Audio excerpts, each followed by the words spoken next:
Alors cette vidéo, elle s'adresse à Sofiane le Geek, car vous êtes nombreux à me demander de lui répondre et j'ai remarqué qu'il adore aller sur des vidéos de personnes qui essayent de me répondre avec des arguments fallacieux.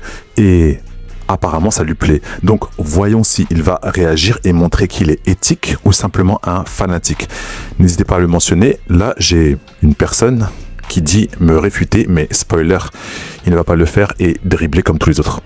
Non, ça veut dire que Saitama a une puissance de destruction pour détruire des millions de systèmes solaires avec facilité. Ce qui n'est pas le cas de Goku et ceux qui ont déjà ouvert un livre de physique avec des notions d'échelle, de puissance et de distance savent à quel point c'est monstrueux et absurde. Alors il y a 40 milliards de problèmes dans l'argument. Pour commencer, il n'y a absolument pas besoin d'avoir ouvert un livre de physique pour comprendre qu'affecter des millions d'étoiles, c'est quelque chose d'impressionnant en termes de puissance. Secondement, eh bien Saitama et Garou n'affectent pas des millions d'étoiles sur le feed dont on parle. Du moins, il est absolument impossible de quantifier sur le panel en question le nombre d'étoiles affectées par Saitama et Garou.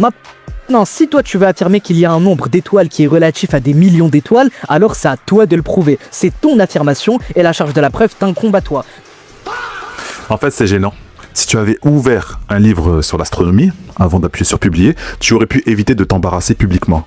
Hubble a pris une photo d'un endroit vide dans le ciel, de la taille d'un grain de sable, et il y avait des milliers de galaxies. Oui, ça ne se voit pas forcément à l'œil nu, et une galaxie peut contenir 100 à 400 milliards d'étoiles. Ce qui fait des milliards, 2 milliards d'étoiles que Saitama a pulvérisé jusqu'à l'univers observable. C'est ça la puissance de Saitama que vous comparez à Goku.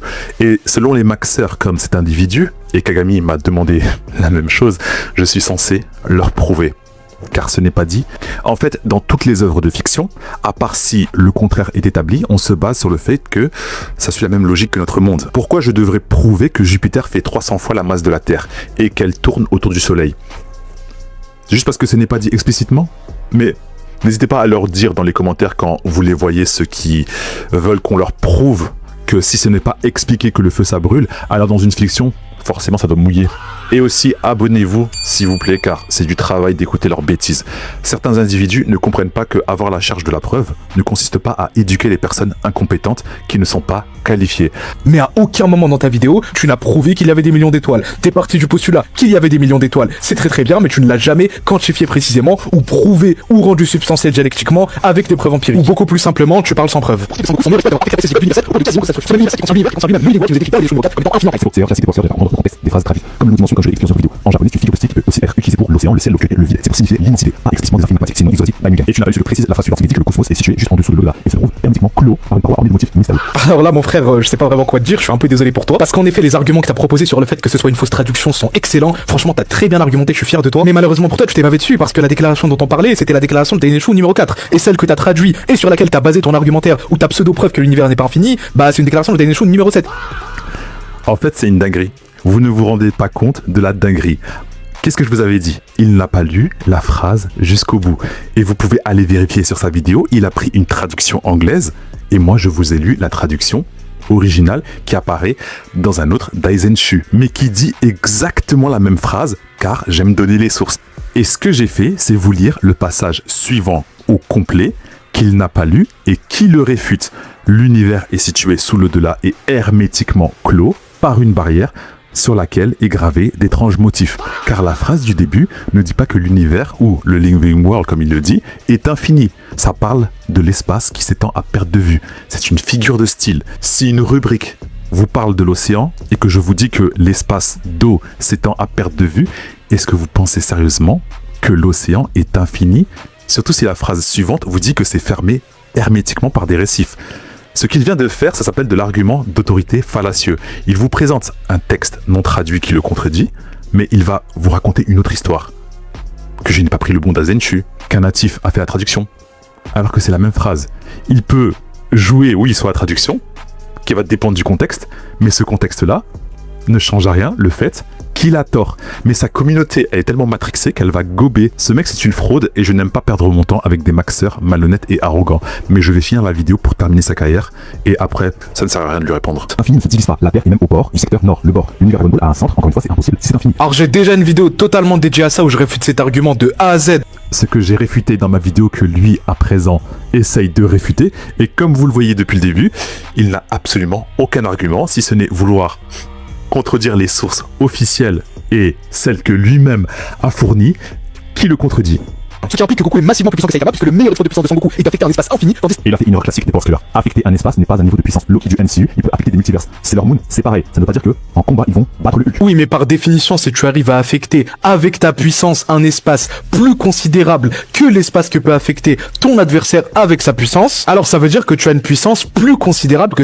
En fait, le power scaling n'est pas une règle scientifique. C'est un argument d'autorité fallacieux qui consiste à vous faire accepter leurs conclusions et que eux font à partir de leur propre modèle. Un feat scénaristique n'est pas un niveau de puissance, c'est un choix de l'auteur. Une personne peut ouvrir une brèche dimensionnelle, accéder à des zones du multiverse, affecter des zones sans nécessairement être plus puissant ou d'une supériorité combative. Et même être d'une autre espèce ou d'un autre statut social, ça ne fait pas non plus de vous quelqu'un de plus fort. Vous êtes qui pour établir ce genre de règles? Mais bon, après, il faut s'intéresser à la littérature et à la narratologie pour comprendre. Donc, je ne leur en veux pas. C'est de considérer que l'univers est fini parce que l'univers observable, donc ce qu'on a pu observer. Alors là, elle est marrante, car personne ne sait avec certitude si l'univers est infini ou fini. Mais le consensus est que l'univers est actuellement en expansion. Si cette expansion ne s'arrête jamais, elle est bien infinie. Mathématiquement, au sens du processus, ça se poursuit indéfiniment. J'encourage n'importe qui de demander à un prof de maths ou de physique qui va vous expliquer, ou de juste croire le monsieur qui n'y connaît rien en astronomie, littérature, mathématiques, physique, de mauvaise foi, manipule des informations, qui réfute des sources officielles d'une œuvre quand ça ne lui plaît pas. Saitama il plie Goku parce qu'il est plus puissant, plus rapide, endurance illimitée, n'a pas de limite et ne cesse d'évoluer trop rapidement. Et c'est pour ça qu'il le plie à un doigt. Et le seul argument des Power Scalers est de parler de Goku qui a fait son univers fini, basé sur l'énergie spirituelle. Mais quand il se battait avec Beerus, la tête à côté, tout allait bien. Donc merci, mais le Saiyan qui se fait électrocuter, endormir, piqué par des aiguilles, et qui n'est plus censé exister parce qu'il a attrapé un rhume. Alors si on comprend personne, ah oui, à part les personnes qui sont dans le déni et n'arrivent pas à réaliser le fossé qui est entre les deux. Alors, tu n'as pas prouvé que l'univers de DB n'est pas infini parce que tu as réfuté la mauvaise déclaration comme...